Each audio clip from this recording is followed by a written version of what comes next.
Good morning. In today's video, we're actually going to be picking up the E36, but it's not done. So I'll explain what exactly is going on. So actually right now we're heading to my local U-Haul, and that's because I have to go and pick up my engine, my transmission, my drive shaft, all the goodies that we bought to do our LS swap because it was never started. What the fuck? We dropped off the E36 back in April, and right now it's August, and my shop pretty much told me that they're having some difficulties, not with my car specifically, but they're going through some things at their shop right now, and I think this project is just something that they can't start anytime soon or in a timely manner for that oh shit, there is a spider on my windshield. Look at that thing. It's not a knock on my shop or anything. They've done great work on my car, but I need to get this done sooner rather than later. So I did find another alternative shop that's going to be hooking me up, helping me out. They did the build on Ninja's 240, so I'm pretty confident that they'll do a great job on my car. So we're going to go ahead and pick up this U-Haul, and I'll see you when we get there. All right, we just got here. All right, we just got the U-Haul. These things are a lot bigger than I thought they were. I don't think I've ever driven one of these before. They're pretty big. So I did get the 15-foot one. It's got the ramp because they don't have a forklift at the shop, so they can't just crane my engine into the truck. So I did get the one with the, I did get the U-Haul with the ramp, and I did also rent out an appliance dolly. Damn, this thing's loud as hell. I did rent out an appliance dolly too. Just want to make sure that it doesn't fall off the regular dolly. It's much bigger than the small dolly. We pretty much got the U-Haul. We're on our way right now actually to pick up Remar. He's going to be helping me bring the parts into the U-Haul as well as drive the U-Haul to the new shop. And I'll be driving the E36. Now, my shop told me that the E36 is security, or I think it's called the EWG or some shit like that, pretty much went off in the car. So they had to bypass it in order for the car to start. I guess this is a known issue for BMWs that's been sitting for a while. So I am hoping that we can drive the car there. But worst case scenario, I might just have to call a tow truck. So we'll see what happens. And even if the car can drive, we got to make sure that it makes it, because remember, the car is still overheating. So yeah, anyways, let's make our way to Remar's, and I'll see you guys there. Hey, the Supra, it's Kuya Remar's. What's up, dude? Alright, you ready? Hi YouTube. Hi YouTube. Alright, let's go. Okay, we're gonna make our way to the shop now, so I'll see you guys when we get there.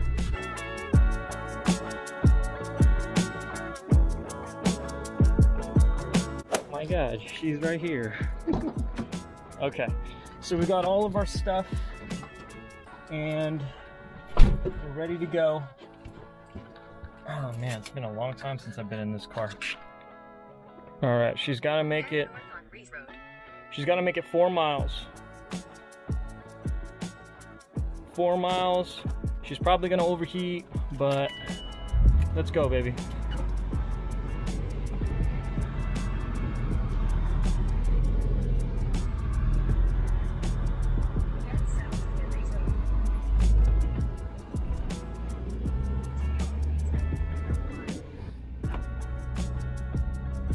Oh, she needs some gas. All right, I got the heater jacked all the way up. For some reason, it's not blowing. It's not blowing hot. It's kind of strange. And when my clips broke off here, I don't know what happened. But yeah, she's starting to climb a little bit here, and we've got another 2.9 miles. Oh shit, she's climbing pretty quick too. She's getting up there. 2.5 miles left. This is so nerve-wracking. One thing though, once I get this car back, we've got to clean all this loose shit up. She's going up. The light's gonna go off. I know it is. I'm gonna turn the car off once we get to this light.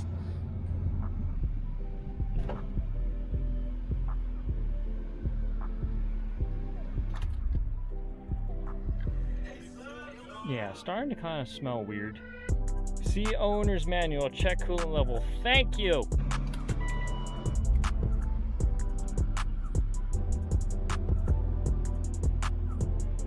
Alright, 1.5 more miles. Oh shit.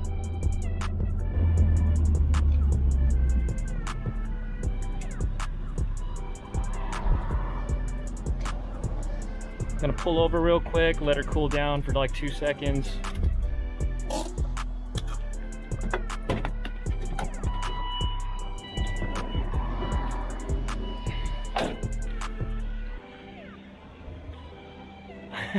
Yeah, the old crank window. I'm gonna let it cool down for like 10-15 minutes. It already hit the red, so we're almost there. I think we got like 1.5 miles left.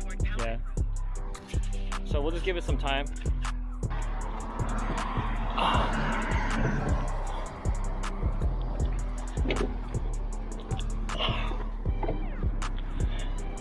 Oh man. You can see all the old coolant that's been spewing. Guys, man, it's been forever since we've seen this car. Yeah, the wrap's coming off. Once we get the car back, the wrap's coming off, and we're definitely painting it. I'm gonna be buying a paint sprayer to do that. But yeah, man, car's back, but it's gonna be gone again. All right, gonna be heading back out.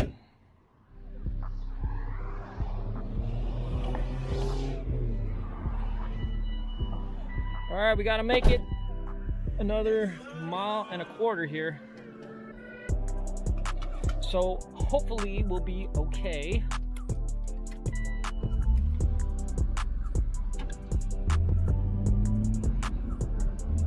Okay, this is much better than where it was earlier. Check coolant level again. Yes, yes, yes, we know.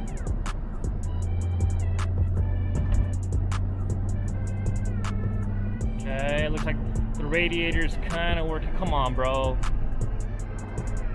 Come on, bro.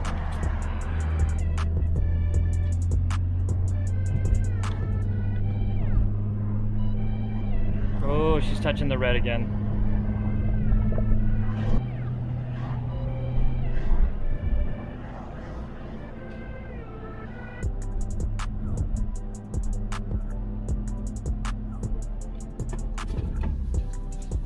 Shit. Whoops. All right, I think we're here, and couldn't have been at a better time. Sonic boom! All right, here comes the Kuyari Mars.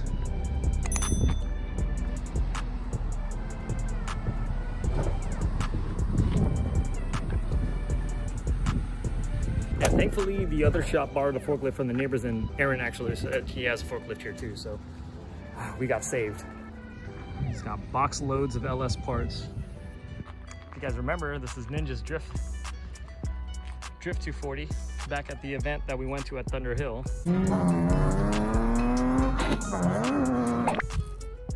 And he's got it over here, so he's pretty much gonna salvage this thing. It's possible. All things are possible.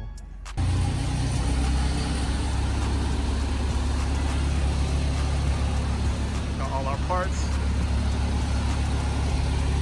A few moments later. Alright guys, so we pretty much drove out of the shop. I just dropped off Remar, and we're gonna be making our way back to the U-Haul place. Yeah, so I'm pretty excited, man. Like, Aaron already pulled it into the lift. We've got everything all straightened out, all of our parts lined up. So the only couple of little things I can think of that we could have problems, and we've already discussed this too, is that we've got our fuel pump that's going to have to be taken care of. Our drive shaft, which is going to have to be custom because it's going to get in the way of the exhaust manifolds. Possible radiator as well as an electric fan. So those things are little items I think that we're gonna find out and figure out as we go. I just don't want to start ordering things until we get the fitment in right. Otherwise, there's no point in buying something if we don't know if it's gonna fit. And the only other thing I can think of is the harness. So we had a discussion about the harness too. The LS3 crate motor does come with a standard GM harness, but we might end up going aftermarket just to make it easier, so it just plugs and plays with the BMW. That way all of our gauges and shit work.